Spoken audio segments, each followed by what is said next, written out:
Sponsored by D-Brand. Customize your smartphone. All right, we got a fancy box here. It's from OnePlus. What a surprise. Now, at the time that I'm filming this video, I have not seen this device beyond the leaks and rumors and whatnot. But when you're watching this, the event has happened. So you saw everything. So just keep that in mind. But let's go ahead. Let's have the experience. Let's see what it's all about. Okay. Kind of a cool unboxing experience. Never settle. Ooh, okay. This looks like the OnePlus 7. Over here, we have the new Bullets Wireless. Bullets Wireless 2 is the reviewer's guide. Go beyond speed. Okay, so this is going to have all the specs. It's the OnePlus 7 Pro. There's your first look. Oh my goodness, we were right. Snapdragon 855, up to 12 gigs of RAM, UFS 3.0, 6.67 QHD Plus AMOLED. It has a 90 Hertz refresh rate display at 516 PPI. There is a night mode. I'm going to test that out, see what that's all about. 48 megapixel triple camera with an ultra wide angle lens and a 3x optical zoom. Warp Charge 30, 4,000 milliamp hour battery, dual stereo speakers, Dolby Atmos, haptic vibration, and a 10-layer liquid cooling system. Wow. My model, by the looks of it, Nebula Blue with 12 gigs of RAM and 256 gigs of storage. That's a lot of RAM. It's, of course, on par with flagship level devices. And when it comes to the processor, Snapdragon 855, I mean, what more can you ask for right now in this day and age? Okay, phone goes there. Bullets Wireless 2. These are, of course, wireless earbuds. Okay, so the headphones are $109, so they went up in price as well. Warp Charge 30 car charger. So you can bring your Warp Charge into the car, not just at home. That's kind of nice to have. The Warp Charge will charge up close to 50% of battery life on the 4,000 milliamp hour battery in about 20 minutes of charge. See that, Jack? The special unbox therapy knife? Little teaser right there. So last year's OnePlus 6T came out at $549, and this one, obviously, OnePlus 7 Pro, it's starting at $669. Whoa! That is a cool blue, actually. It's a matte blue, like a kind of sandblasted glass look. What do we see? We see the camera situation. Triple lens setup on the back, a wide angle lens, we have a zoom lens. This is the thing now. You want to be in the flagship territory, which this one is getting awfully close with the price now at $669. It's very close, for example, to the Galaxy S10e, which I think a lot of people are going to compare this to. And so now it's like, okay, we're going to throw all the camera modules in there to compete at that level. Of course, the OnePlus motto has been flagship killer. I mean, not officially, but that's sort of how people have referred to this device throughout the years. So they try to bring those flagship level specs into a lower price point. And if this one can replicate a flagship experience or spec list, then that might be the move for you. Who knows? USB Type-C is on the bottom. We also have a speaker unit there. This thing apparently has stereo speakers, which I'm quite curious about. This up here, this is going to be the pop-up front-facing camera, of course. Not the first time we've seen it, but the first time we've seen it on a OnePlus device, and the first time we've seen it at this price point. Over here, we have the 3-stage switch that you're used to with OnePlus devices. I like that it has a texture to it and allows you to quickly switch between your audio profiles. All right, before I boot that up, also inside the package, Warp Charger power supply unit. It's a little hefty, but you know what it brings to the table. Very fast charging in the past. OnePlus has had some of the fastest charging, if not the fastest charging devices on the market. So you're definitely willing to make that sacrifice for the speed. Iconic red USB Type-C cable. And that's that. All right, let's boot this guy up. That is a full screen display. It does have a slightly, slightly more of a chin and a forehead, which is maybe they designed the wallpaper to hide that a tiny bit, but it's really, it's relatively insignificant, as you can see on this page right here. Never have we seen a smartphone targeted specifically at the North American market with no notch, no weird cutout scenario at the top at this price. You don't have to worry about any distraction. Now, you can also sort of see the speaker grill up there. It's very subtle. Maybe Jack can get a better look at it there. Boom. Right there. We got to check out the motorized front-facing camera option here. So flick this to the front camera and it should pop up. There it is. Very smooth, very quiet. There I am. I doubt the mic even picked up. I don't think the mic picked up anything there. But you now have moving parts. You have a motor in there.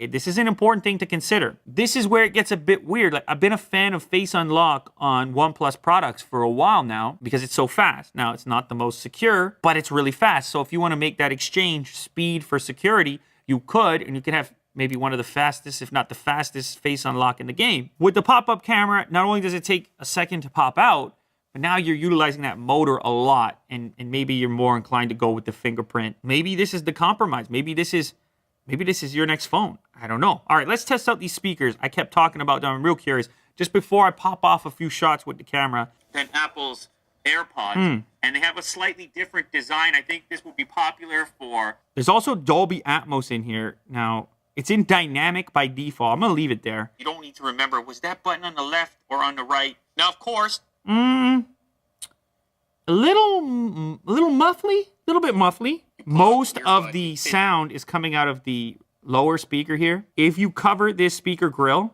you're left with mostly high end out of the other side.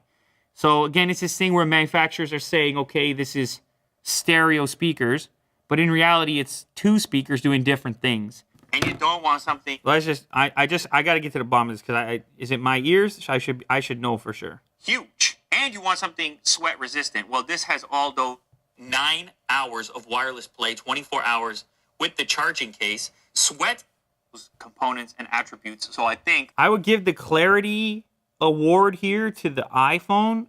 Maybe it's a little bit more low end on the OnePlus, but possibly at the expense of clarity.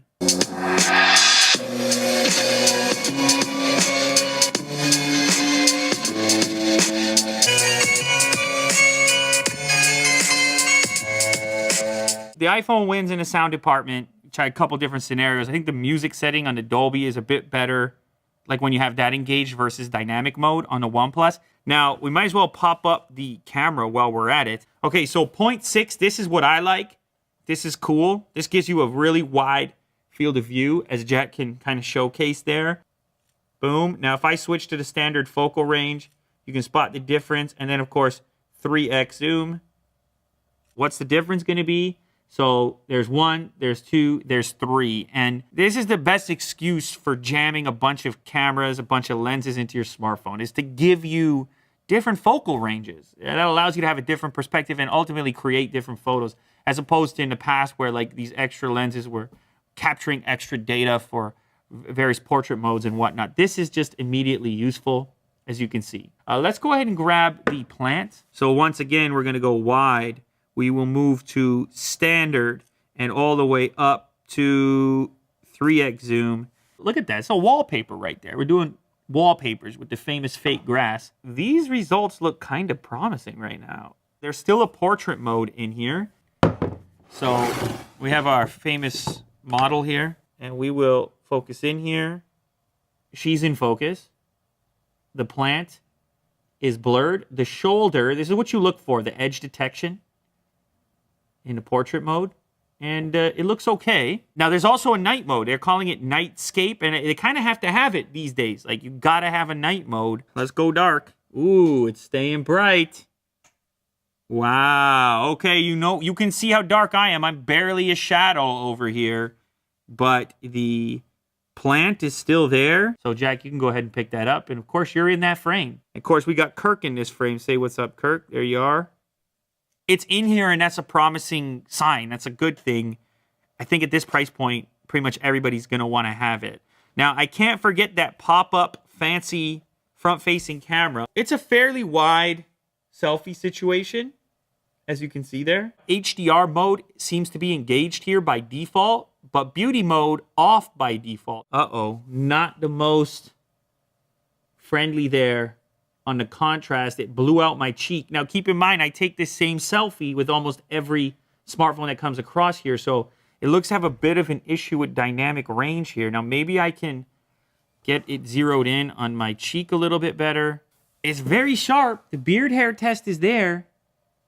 But again, this cheek is blown out, whichever cheek is facing the light. So we're going to have to wait and see how this works in a real-world environment, but right now, I'm feeling like that software has to be tweaked a bit. Now, they claim to have improved the fingerprint scanner on this model, so I'm going to go ahead and register here, since I think this is how most people are going to unlock their device. Ooh. It's faster. It is absolutely faster. It might be the fastest in display. I think it's the fastest in display I've used. Oof.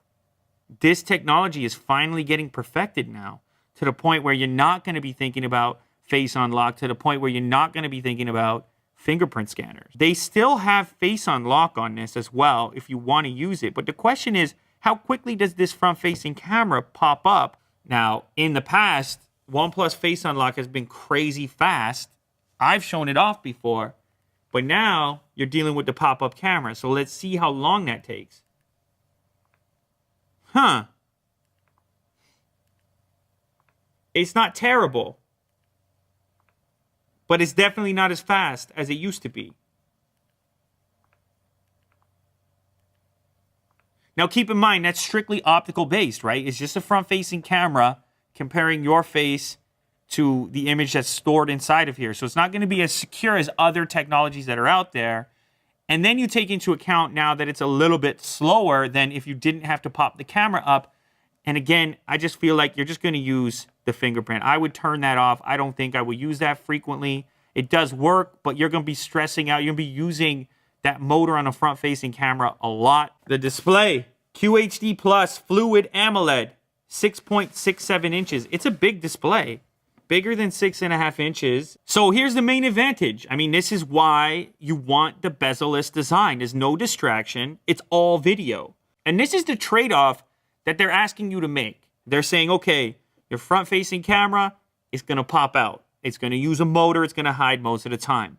In exchange, here's what you're going to get.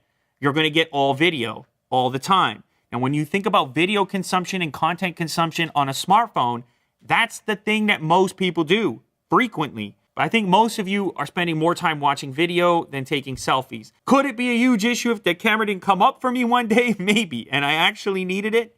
But this right here is every day. If you're looking at the same frame that I am, that's a lot better than any kind of notch or even a hole punch that I've seen. So the display on this unit, by the way, is 90 hertz, which is kind of unusual. We've seen some gaming phones with increased hertz ratings in the past.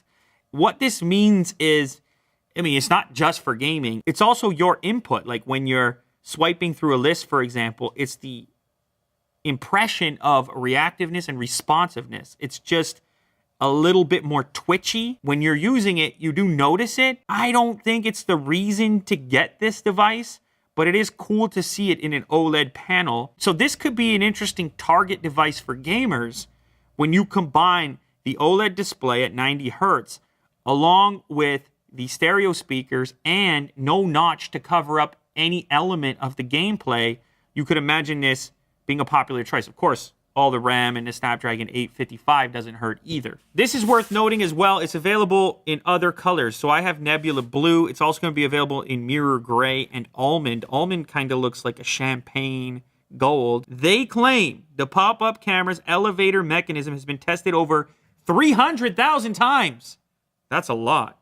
This means if you were to use the camera 150 times a day, you'd still be able to use it for 5 years. They also say here that the camera module in a fraction of a second will retract if the device is in free fall as detected by the accelerometer and gyroscope. So it's going to go in there and protect itself like some sort of a turtle in its shell. Turtle in a half shell. Turtle power.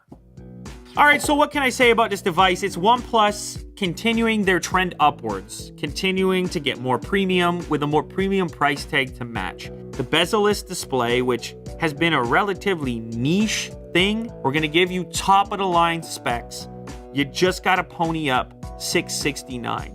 Now, the X factor on this device is going to be the camera. You saw here in the demo, especially on the front facing, it's like, maybe something could be done in the software. You saw in the portrait mode, it's like, are we really at pixel level here? Now, the only way for me to get to the bottom of that is to put the SIM card in here and hit it up on the daily, snapping off those photos and seeing what I'm working with.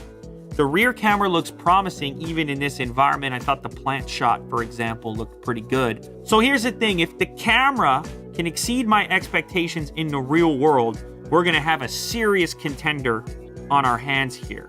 I think there's going to be a few people upset that OnePlus is demanding more of your dollars But this is one of those cases in which I feel like they really are giving you more, and they're being more ambitious in what they're delivering. I'm actually a bit more excited for it having it in my hand, because what it represents for me is something different from what the other flagships are doing. I have experimented with bezel-less devices in the past, but never daily drove one. Whether you hate that term or not, it's the best way to describe putting your SIM card in a smartphone. This time around, I'm going to do it because I'm happy with the software and the OnePlus package in general. I've used OnePlus devices in the past exclusively, so I'm going to pop my SIM card in here and be excited to do so just because of the fact that the front of the display, it's all display. And there's just not that many devices out there right now offering that opportunity.